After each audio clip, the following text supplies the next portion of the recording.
चुनाव कहीं भी हो, एक बात तो तय है कि मुसलमान वोट बैंक की बात जरूर होगी।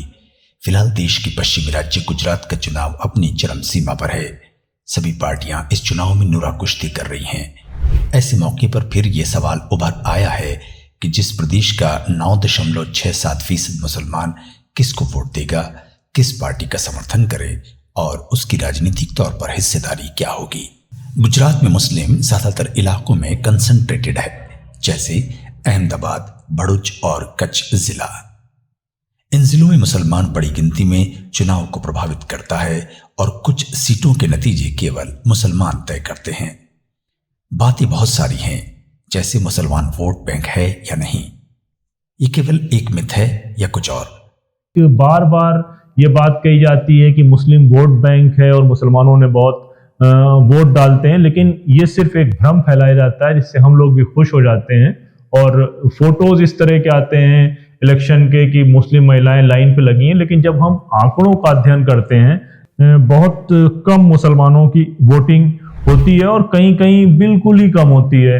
कहीं पे अब जैसे भुज की सीट है, कच्छ डिस्ट्रिक्ट में जो भुज की सीट है, भुज में तकरीबन 45,000 के आसपास मुसलमान वोट है, लेकिन वोटिंग अगर मुसलमानों की टोटल कैलकुलेट करी जाए तो 14% मुसलमान वहां पर मौजूद हैं वोटर लिस्ट में, लेकिन 10% मुसलमान वहां भी वोट करने नहीं गया है। पूरे गुजरात में वोटिंग का पैटर्न देखेंगे तो आपको समझ में आएगा कि मुसलमानों का वोटिंग परसेंटेज हमेशा औसत से कम रहता है। ये बात उन सीटों पर भी लागू होती है जहां का पूरा चुनाव मुस्लिम वोटों पर निर्भर करता है। अक्सर कम मार्जिन पर अलग अलग पार्टियों के नेता जीत जाते हैं। इसका फायदा भी अधिकांश बीजेपी के कैंडिडेट को मिलता है। इसकी मिसाल जमालपुर खड़िया सीट है। अमूमन मुस्लिम सीट मानी जाती है क्योंकि यहाँ के 61% मुसलमान हैं, लेकिन 2012 में यहाँ से भी बीजेपी चुनाव जीती। सवाल ये है कि इस पूरे इलेक्शन के प्रोस्पेक्ट्स में हमारे करने का काम क्या है। हार जीत किसकी होगी बताना मुश्किल है, और ये भी बताना मुश्किल है कि किस पार्टी को सपोर्ट किया जाए, क्योंकि ग्राउंड पे मतदाता खुद इतना जागरूक है कि उसको ये पता है कि किस कैंडिडेट को कहां पर वोट करना है।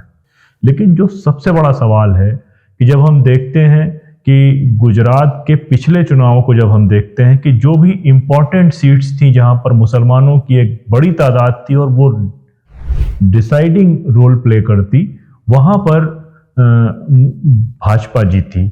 और भाजपा के जीतने का सिर्फ एक राज यही था कि मुसलमानों की तरफ से वोटिंग टर्नआउट बहुत कम हुआ। मुसलमानों का मतदान प्रतिशत जो है वो सबसे कम रहा। जो भी मुस्लिम डोमिनेटेड सीट्स थी वहाँ पर तो जहाँ पर ज़्यादा डोमिनेटेड थी वहाँ पर तो मुसलमान किसी तरीके से जीत गया, लेकिन जहाँ पर एवरेज मुस्लिम कंसंट्रेटेड पॉपुलेशन थी वहाँ पर बीजेपी जीत के आई।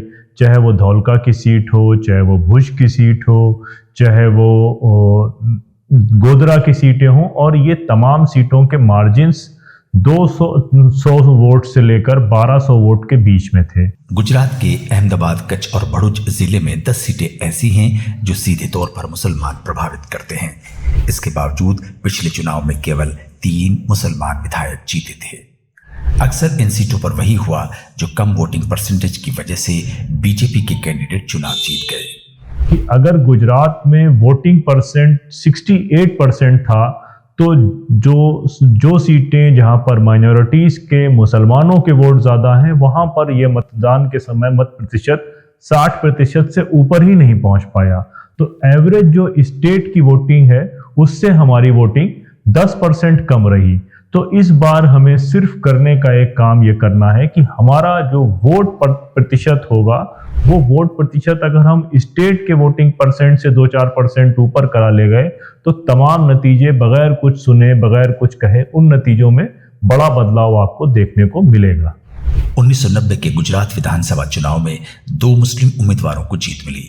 1995 में 1, 98 में 5, 2002 में 3, 2007 में 5, 2012 में 2 और 2017 के पिछले विधानसभा चुनाव में 4 मुस्लिम उम्मीदवार चुनाव जीते।